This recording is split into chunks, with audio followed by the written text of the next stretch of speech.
I have had the most musical fulfilling week of my entire life this week. So yesterday I had the absolute pleasure of seeing Maltese live with, it was Imogen and the Knife and Katie McLeod, I believe, as the support acts.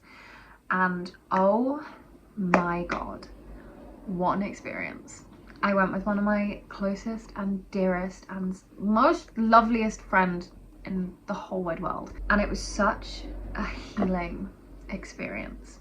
There's something about like music artists who at a show focus on the music still. There's such a push at the moment to make like the best all-rounded show and like have loads of dancers and have like choreography and have these lights and this and blah blah blah blah. And both support artists, it was one girl and a guitar or one girl and a piano, and they like switched between instruments, but that was it. And it was just about the music. And there was something so healing in my little singer-songwriter heart to see that on stage. Recently I've been feeling that like what I'm trying to do, nobody wants to see. And like it's very hard being a girl with a piano or a girl with a guitar and having nothing else there. It's a very lonely feeling sometimes. But it was so affirming to me to see that on stage and see so many people literally in awe. Like, I realized when we came out of the gig, I realized that through all the three artists, I literally just stood there like, oh my God. I didn't sing, I didn't like say anything, and I just like stood there and I was like, this is happening in front of me and it's amazing and I'm living for every single moment of it. And it was so much fun. And it was so wonderful to see. And Matt Maltese is one of the greatest artists of this current time. Like, he is so emotionally and musically aligned with himself and what he wants to do. And it's just gorgeous. He brought out Bella Ramsey and Celeste. The song he did with Celeste, oh my God, I cried.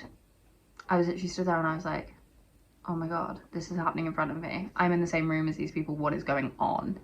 It was insane. And recently, I think like smaller artists all go through this, but I felt so lost recently with what I'm doing with music and like having to pay for another producing session and having to pay for like another EP to come out when, don't get me wrong, High Tides did amazing. Still obsessed with the fact that like thousands of people are listening to High Tides every day. Crazy. Will You Leave London didn't do what I wanted it to, which is hard. I still have 3 songs off of that EP group that are going to be released and will be released because 6 months ago, that was how I felt and that was what I wanted to do with music, and that's okay. But recently I've realized that I don't want all the fancy production. I want me and a piano. That's how I write. That's how I get my emotions out. That's what my songs are all about. And to see that in front of me was so fulfilling and so amazing to be like, that's what I want to do. That's where I want to be. That's what I want to be like. I want to be like you. And like feeling lost in the industry and then going and seeing that, I was like, okay, I understand why I do what I do now. And every now and then I think it's good to have that reminder, and I'm so honored that I got to be there.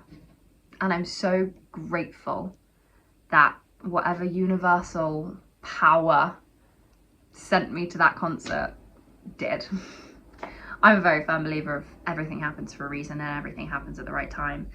And at the moment, I'm going through producers and I'm trying to find someone who produces the sound of what I want rather than what I think I should be.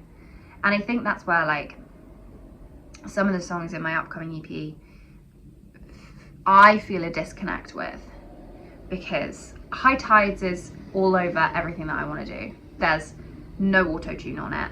It's me and a guitar and a couple of strings players. Same with the show that is coming out, same with Damage Control, which is coming out. Will You Leave London, and there's a song called Wandering, which are, these are all spoilers, soz, love. If you're watching this, there's like 5 subscribers on here. These aren't that big spoilers because I don't think you're gonna spoil it. If you do, enjoy. Will You Leave London and Wandering pushed production to a more modern level, which is fine, because at the time that's what made sense, because that's what I felt that I wanted to do. But having now done that, I realized that's not what I want to do. So I think I've been thinking about it recently that I might record like an acoustic version of my EP and have High Tides, Damage Control, Will You Leave London, all of those songs, and do them me and a piano or me and a guitar, and release that as well and have that as like baby EP, you know? Because I think at the moment with everything going on, and like with AI as well, there's so much focus on where's music going, like, you know, the technology that's available, like you can make a dance track in 30 seconds with AI. I don't want that to be me. I want to sit on my piano and I want to write songs that I'm feeling, because I'm feeling them and because I'm hurting or because I'm in love or because I have so many strong emotions that I just want to get out. I don't want to make a song for the sake of making a song and getting famous. That's not what I want. I want people to know my music and people to love my music because they love it, not because they're following a brand. There's obviously branding and stuff that you have to take with it, but yeah. I think I want to strip right back to like troubadour style and go from there. Yeah, lots of love. I hope you enjoyed this little ramble. This was a very rambly vlog, but I feel like that's all my brain can handle right now. So yeah, okay, lots of love. I will see you later. Bye!